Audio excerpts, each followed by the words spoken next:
வணக்கம். மரியாதைக்குரிய பாரத பிரதமர் அவர்களின் 12 ஆண்டு கால சாதனை புத்தகத்தை நாங்கள் எல்லா முக்கியமான நபர்களிடமும் ஒவ்வொரு துறையில் முக்கியஸ்தர்களிடம் கொடுத்து எவ்வளவு நல்ல முன்னேற்றம் இந்திய திருநாட்டில் நடந்திருக்கிறது என்பதை தெரிவித்து வருகிறோம்.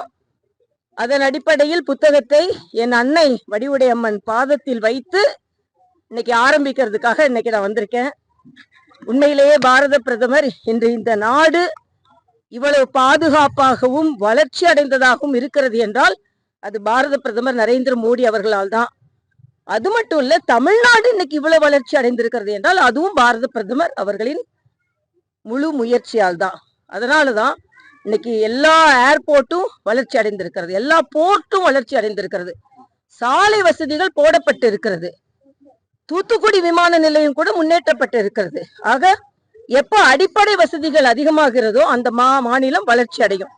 சமீபத்துல கூட 7500 கோடி ரூபாய் பக்கிங்ஹாம் கால்வாயை தூர்வாருவதற்காக மத்திய அரசு கொடுத்திருக்கிறது.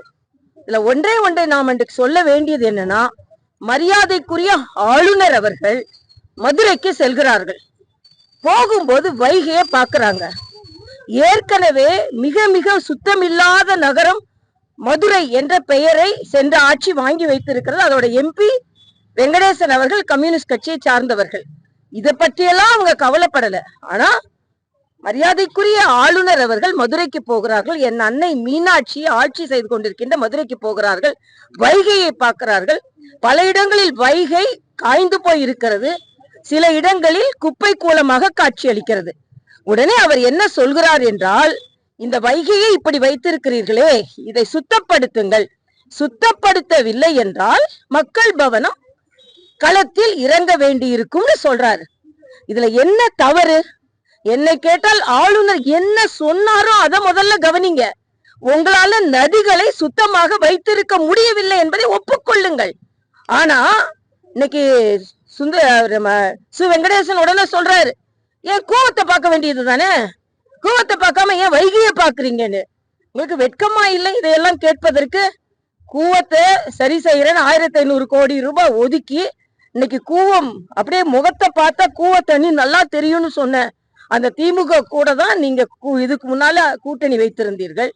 கூவத்தை சுத்தப்படுத்துறோம்னு ஸ்டாலின் அவர்கள் சென்னையை சிங்கப்பூர் ஆக்குறோம், குப்பத்தை நம்ம கூவத்துல படகு விடுறோம்னாங்க, அதை நீங்க செய்யல. அதே மாதிரி வைகையை மிக மிக மோசமான ஒரு நதியாக, வான் பொய்த்தாலும் தான் பொய்யா வைகையை இன்று பொய்த்து போன நதியாக மாற்றி வைத்திருக்கிறீர்கள். ஒரு நல்ல எண்ணத்துல ஒரு ஆளுநர் சொன்னா அத உடனே எல்லாரும் அவர் என்ன சொன்னாரு, முதல்ல நீங்க எல்லாம் உண்மையான அரசியல்வாதியா இருந்தா என்ன செய்திருக்கணும்? ஆளுநர் அவர்களே, நீங்கள் சொல்லி இருக்கிறீர்கள் நாங்கள்லாம் இணைந்து அந்த வைகையை சுத்தப்படுத்துகிறோம்னு சொல்லி இருந்தால் நீங்கள் உண்மையான அரசியல்வாதிகள். அது எல்லாம் விட்டுட்டு ஆளுநர் ஏன் சொல்றாரு? எல்லாவற்றிற்கும் மேலாக அமைச்சர், தமிழக அமைச்சர் வருது, சட்ட அமைச்சர் என்ன சொல்றாரு, அதிகாரிகள் ஆளுநரை சந்திக்க போனால் சம்மன் அனுப்பப்படும் சொல்லுகிறார். இது மிக மிக கண்டிக்கத்தக்கது. ஆளுநர் அவர்களுக்கு அரசியல்வாதிகளை விட அதிகாரிகளை சந்திப்பதற்கு முழு உரிமை இருக்கிறது. அது கான்ஸ்டிடியூஷனல் அத்தாரிட்டியை மீறதா கிடையாது. அதனால எப்பொழுது மாவட்டங்களுக்கு ஆளுநர்கள் போகிறார்களோ அப்ப கலெக்டரை பார்க்க முடியும், டிஎஸ்பியை பார்க்க முடியும். அதனால அது சட்ட விதிகளுக்கு அப்பாற்பட்டது அல்ல. ஆளுநர் ஏதாவது அரசியல் செய்திருந்தா நீங்க அதற்கான பதிலை சொல்லலாம். ஆனா நல்ல எண்ணத்தோட ஒரு ஆளுநர் சொன்னதை வன்னிய அரசு சொல்கிறார், உடனே மத்திய அரசு தலையிடுகிறதா. உங்களுக்கு வைகையை தூர்வாடுறதுக்காக அவர் சொல்றாரு, பக்கிங்ஹாம் கால்வாயை தூர்வாடுறதுக்கு மத்திய அரசு 7500 கோடி ரூபாய் கொடுத்திருக்கு, அதை பாராட்ட உங்களுக்கு மனதில்லை.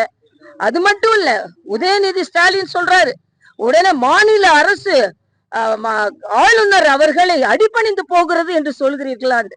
ஆக ஒரு நல்ல எண்ணத்தோடு ஒரு ஆளுநர் சொன்னது, அதுவும் அவர் எந்தவித சுடு சொற்கள்லாம் இல்லாம ஒரு நல்ல சொற்களோடு ஆதங்கமா சொன்னது, எல்லாரும் எதிர்த்து ஆளுநரை பற்றி சொல்வதும், அவர் ஆளுநர் சொல்றது மத்திய அரசு சொல்றதுனாலதான் சொல்றாங்க என்பதும் வன்மையாக கண்டிக்கத்தக்கது. சென்ற ஆட்சி ஆளுநர் மீது ஆளுநரோடு சரியான நட்புறவு வைக்காமல் தொடர்ந்து ஆளுநரை எதிர்த்து கொண்டிருந்தது மக்களுக்கு பிடிக்கவில்லை. இந்த ஆளுநர் நீங்க பாத்தீங்கன்னா ஆளுநர் உரையோடு எவ்வளவு ஒரு நல்ல தன்மையோடு நடந்து கொண்டார். அதே மாதிரி இப்ப மக்கள் மீது சுற்றுச்சூழல் மீது அக்கறை செலுத்துகிறார் என்று வைத்துக் கொள்ளாமல் அவரை அப்படியே அரசியல்வாதி மாதிரி எதிர்த்து சொல்வதை நான் வன்மையாக கண்டிக்கிறேன். ஆளுநருக்கு முழு உரிமை இருக்கிறது. அவர் சென்ற இடங்கள்ல மாவட்டங்கள் போகும்போது அரசு அதிகாரிகளை சந்திப்பதற்கு முழு உரிமை இருக்கிறது.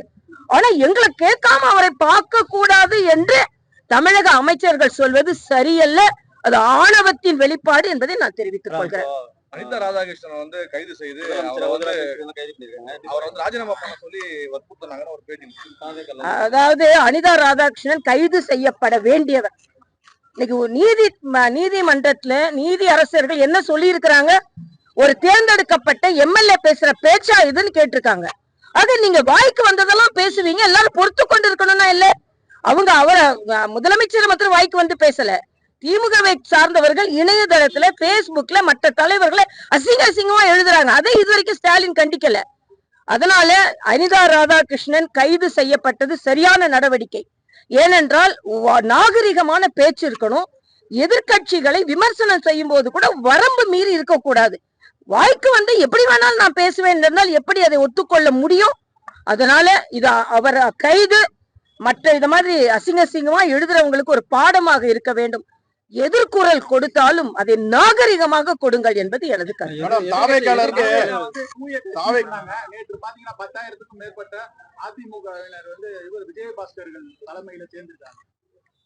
இல்ல இதுல வந்து முதல்ல தூய சக்தி என்பதை அவர்கள் எப்பொழுதும் மெயின்டைன் பண்ணணும். வர்றவங்களெல்லாம் சேர்த்துக்கிட்டு இருக்கோம்ன்றதை விட எல்லாத்த விட எனக்கு மனதிற்கு மிக வருத்தமா இருக்கிறது என்னன்னா, மக்கள் தேர்ந்தெடுத்திருக்கிறார்கள், ஒரு மாசம் கூட ஆகல, எவ்வளவு மக்களோட வரி பணம் வீணானது.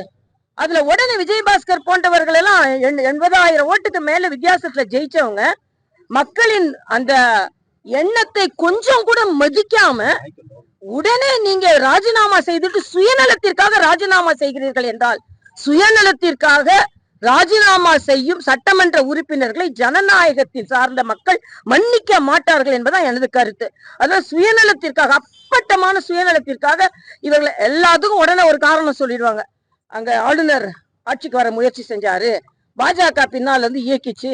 உங்களோட சுயநலத்திற்கு நீங்கள் முடிவு செய்து விட்டு பாஜகவையோ மற்றவர்களையோ குறை சொல்வது எவ்வளவு நியாயமா? 50 கோடி ரூபாய் வந்து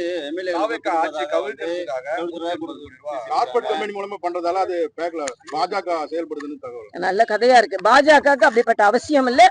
அப்படி பணத்தை கொடுத்து ஆட்சியை கவிழ்ப்பதை நான் வன்மையாக கண்டிக்கிறேன். அந்த முயற்சியை நான் வன்மையாக கண்டிக்கிறேன். இல்ல பாஜகவுக்கு எந்த பங்கும் இல்லை என்பதை நான் தெரிவித்துக் கொள்கிறேன்.